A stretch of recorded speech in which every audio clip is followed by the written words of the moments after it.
Happy Monday, boys and girls. I bet it's really weird to hear my voice when I am standing in the room with you. At least I hope I'm in the room and not in the hallway or missing or who knows what. I'm recording this on Friday evening, so a lot can happen between now and Monday. All right, so I'm going to start trying some of these out more so that we have these recorded and ready and I can use them other years. You can go on YouTube and rewatch them if you guys need reviews. So yeah, I'm going to start recording them a little bit more. So the first thing that you need to know about today is that we are going to start a new topic, and that is summarizing. So I've asked you guys to summarize things before, and it's always been a little bit of a struggle.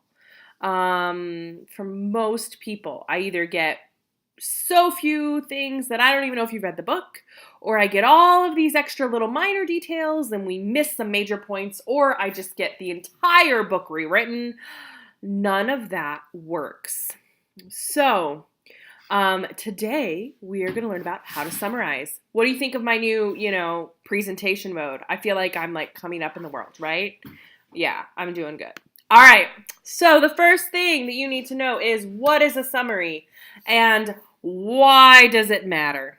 Okay. A summary is retelling a story in your own words. It's a short statement of the important points. Okay. So there is a difference. There's a thing called paraphrasing.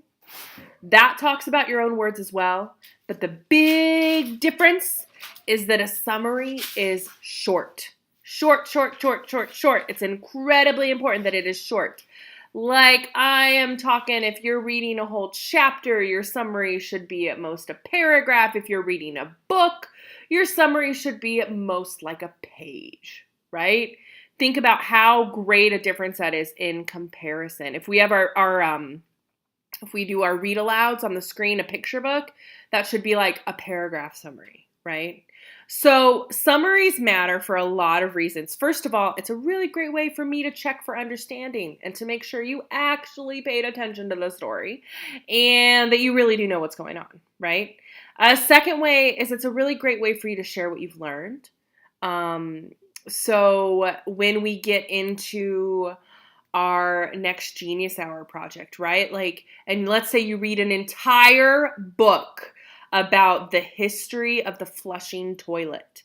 We don't want the entire book. We want a paragraph that would summarize it for us to tell us all of the most important things that you learned in your own words in a really short period of time, right? Or when we're doing NaNoWriMo, right, for Genius Hour, which is actually our next Genius Hour project, it's going to be like one paragraph to summarize your book. And then I'll have you read sections aloud, but we're not going to sit there and read all 10, 15,000 words aloud to your classmates of your stories.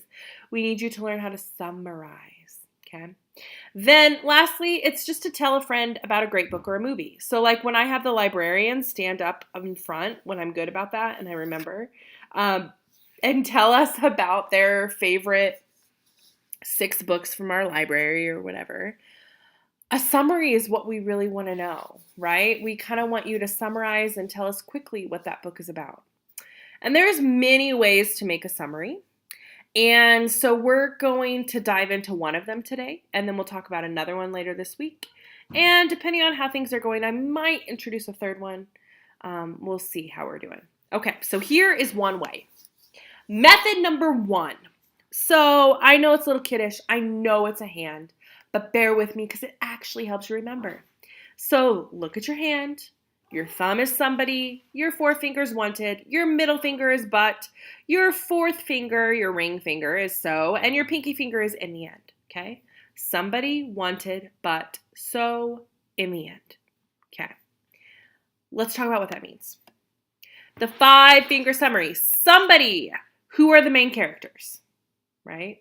So this is where in maybe 10 words or less, 5 words or less, you talk about who the main characters are. Sometimes it's one person, like in Alexander and the Horrible No Good Very Bad Day, it's just Alexander. Sometimes it's a group of people, like in Lilu and Brooklyn's unicorn trailer, it's like 6 unicorns, right, that go out and do stuff together.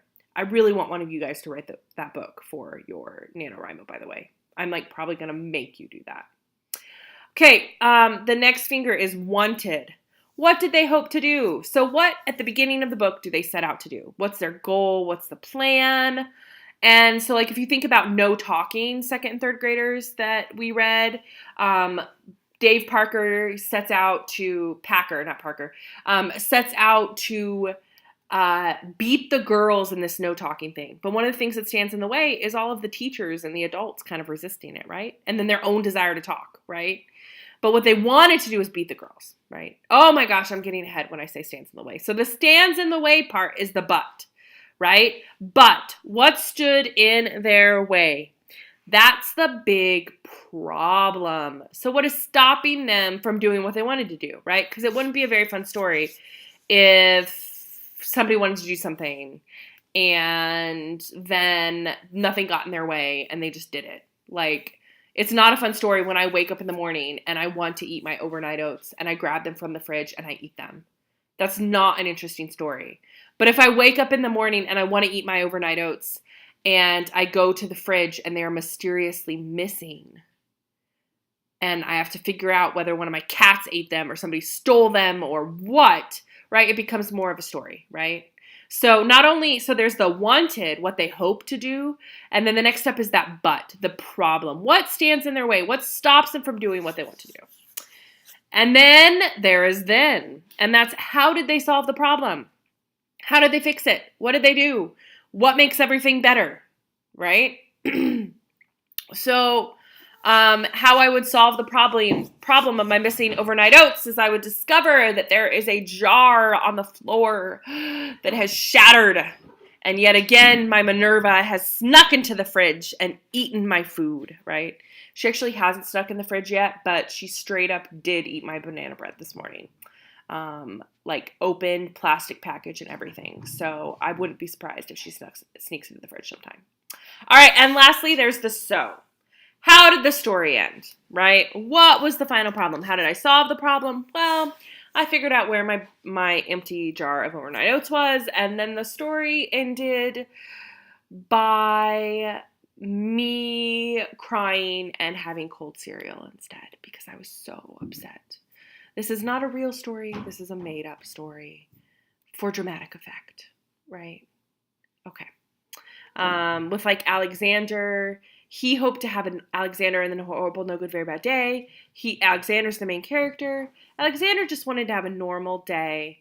And what stood in his way is everything went wrong, literally everything. How did he solve the problem? He survived, and he recognizes that sometimes that happens.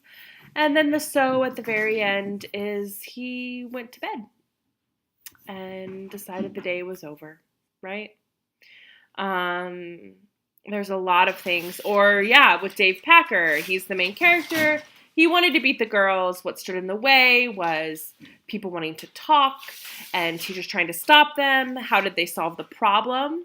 Well, they brought the principal on board, right? And then they convinced the teachers that they actually were learning a lot by being silent.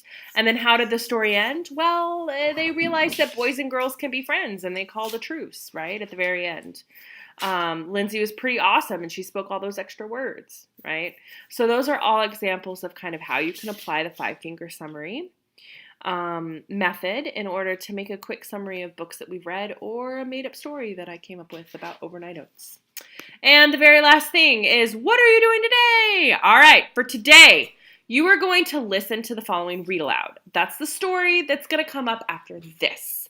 I'm not going to tell you what it is because it's a giant surprise. I'm also not going to tell you what it is because this lesson video is going for both classes, but the classes have different read alouds. So you're going to listen to that read aloud, and then you're going to write your own summary in your reading journal using the 5-finger method. Yay! And then you, on Wednesday, we'll talk about another one. And then after that, depending on the class, I'll fill you in on what you're going to do after that. This is just where we're starting for the day. So, happy Monday. I hope you have enjoyed the sounds of my cats running around in the background. Maybe eventually I'll do like a video where you can see me and the cats. But for right now, I'm kind of having fun just you having to listen to my disembodied voice. All right. Enjoy your read alouds and happy summary writing.